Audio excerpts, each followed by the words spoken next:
কুয়াশায় ঢাকা গ্রাম বাংলা, নীরব ভোর, দূরে মানুষের হেঁটে চলা, কুয়াশার আড়ালে দাঁড়িয়ে থাকা সারি সারি খেজুর গাছ। কুয়াশা মোড়ানো এই ভোরে শীতের নরম স্পর্শে জেগে ওঠে গ্রাম বাংলা। আর শীত এলেই রংপুরের জগদীশপুরে ফিরে আসে এক চিরচেনা ব্যস্ততা, খেজুরের রস সংগ্রহের মৌসুম। ভোর হওয়ার আগে শুরু হয় কর্মযজ্ঞ।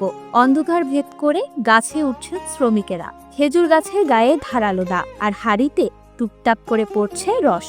নিপুণ হাতে কাটা খেজুর গাছের গায়ে সারা রাত ঝুলে থাকা হাড়িতে জমে ওঠে শীতের সবচেয়ে মিষ্টি উপহার, খেজুরের রস। দ্য ডেইলি কসমিক পোস্ট বাংলার প্রতিনিধিকে খেজুরের রস সংগ্রহ করা একজন গাছি বলেন, আমি প্রায় এই বাগানে প্রায় 7-8 বছর হতে কিন্তু আমি আছি। তখন আমাদের চুল মোটামুটি রস নামাইতেছি। সেজন আসার আগে আগে 1.5-2 মাস আগামও আমাদেরকে কিন্তু প্রস্তুতি নিতে হয়, কাজকর্ম করতে হয়। করার পরে তো মোটামুটি রস পাই। বিভিন্ন দূর দূরান্ত থেকে লোকজন আসে এবং রসটা আমরা মনে করেন সকাল 4টার দিকে বা 3:30টার দিকে বা 5টার দিকে এরকম সময় আমরা রসটা পারি নেই। তা এটা আমাদের অল্প সময়ের মধ্যে শেষ হয়ে যায় অবশ্য। এক এক করে নামানো হচ্ছে হাড়ি, স্বচ্ছ রস ঢালা হচ্ছে পাত্রে, আর কুয়াশা ভেজা ভোরের বাতাসে ছড়িয়ে পড়ছে মিষ্টি হাড়। এই খাঁটি রস থেকেই তৈরি হয় পাতালি গুড় আর তরল গুড়। স্বাদে যেমন অনন্য, তেমনি শীতের ঐতিহ্যের অবিচ্ছেদ্য অংশ খেজুরের গুড়।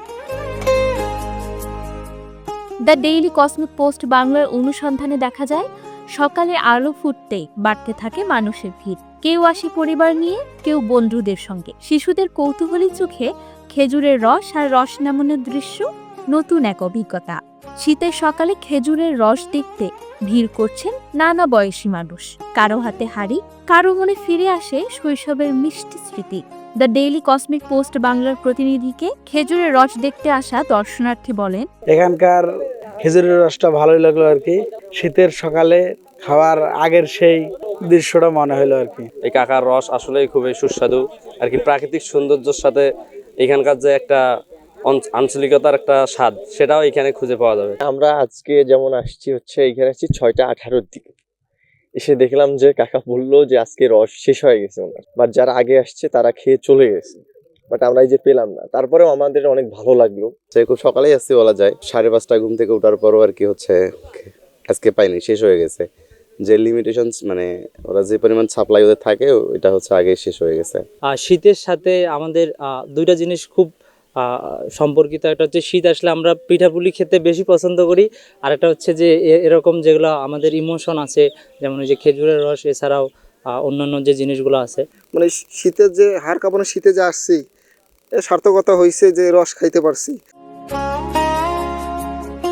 প্রজন্ম থেকে প্রজন্ম ধরে চলে আসা এই খেজুরের রস সংগ্রহ শুধু জীবিকার গল্প নয়, এটি গ্রাম বাংলার সংস্কৃতি, শীতের ভোর আর মিষ্টি স্মৃতির এক অনন্য প্রতীক। কুয়াশার ভোরে এই মিষ্টি ঐতিহ্য জগদীশপুরকে করে তোলে শীতের এক বিশেষ ঠিকানা। গাছ আছে প্রায় 85-90টার মতো। তো এটা একটা পালি করতে হয়, তো সব 85টা গাছের একদিনই রস নামানো যায় না, এটা গ্রুপ করতে হয়। গড়ে একটা গাছের ধরেন 4 থেকে 5 লিটার রস আসে। এখন তো রসটা পুরা দমে আমার উৎপাদন শুরু হয় না। উৎপাদন শুরু হলে আপনি 100 লিটার 150 লিটার পাবো। এখন 20, 25, 30 লিটার পাচ্ছি প্রতিদিনই। আমার প্রায় বেশিরভাগ মানুষই 10 আনায় ফেরত যাচ্ছে, 6 আনা পাচ্ছে। তবে আশা রাখতেছি পুরা উৎপাদনটা হলে আমি মোটামুটি 12 আনায় চাহিদা কভার করতে পারবো।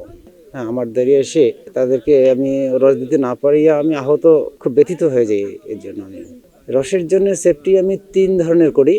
প্রথমে একটা জালি আছে, ওই জালিটা দিয়ে রসের যে জায়গাটা রস ঝরায় ওই জায়গাটা ঢাকানো থাকে। তারপরে একটা পলিথিন থাকে, অনেক সময় বাদুর উপরে আসে বসে প্রস্রাব করলে যেন পলিথিনটা দিয়ে নিচে বয়ে আসে। আর তার উপর দিয়ে আবার একটা আমার সাদা নেট, গোটা পাত্র মাত্র গাছ মাছ সহ একটা।